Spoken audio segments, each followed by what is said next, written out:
Welcome back, everyone. The ratings for the 2022 Grammy Awards are in. Our very own Allie Canal is here to break it all down for us. So, Allie, did the Grammys get a boost from all that drama from the Oscars?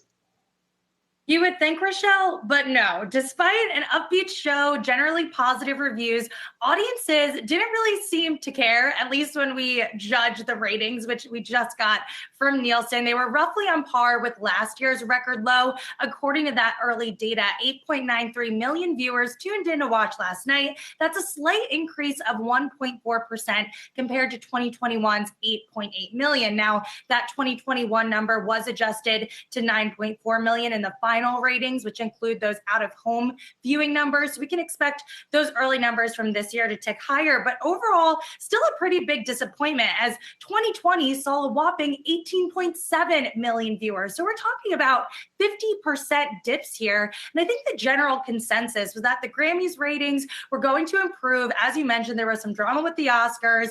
Last year was a COVID era year. Now we're back in full force. And on top of that, I mean, when we talk about the Oscars, their viewing data came in higher at 16.6 million, up 58% from last year's all-time low. So all of that considered, I think the momentum was certainly there for the Grammys to capture, but they just fell short. And I was a little bit surprised because I thought the Grammys were more entertaining, the performances more engaging, perhaps sports got in the way. We had the Women's March Madness tournament, UConn versus South Carolina airing at the same time as the Grammys. But for me, I'm a bit surprised.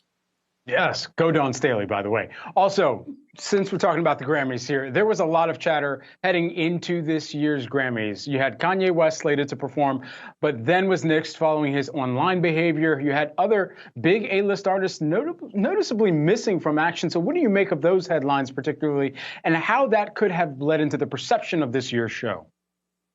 You're right, Brad. A lot of artists missing. You already mentioned Kanye. And by the way, we got the news just a few hours ago that he pulled out of headlining the Coachella Festival. Reasons for that remain unclear at this point. But if we go back to the Grammys, not only do we have no Kanye, but no Adele, no Taylor Swift, no Harry Styles, no Beyonce. We've seen some other top artists feed into negative headlines when it comes to the show. Drake, not there last night either. He, in fact, withdrew his two Grammy nominations at the end of last year. The Weeknd also MIA, but that's not surprising considering last year he said he would permanently boycott the show, calling out the secret committees who decided on nominations. He said there was corruption within the Academy. And since then, the Grammys have attempted to make some changes. They did eliminate those anonymous expert committees that were the cause of a lot of contention. But perhaps all of that just really tainted this award show for the general public, especially as we've seen award show ratings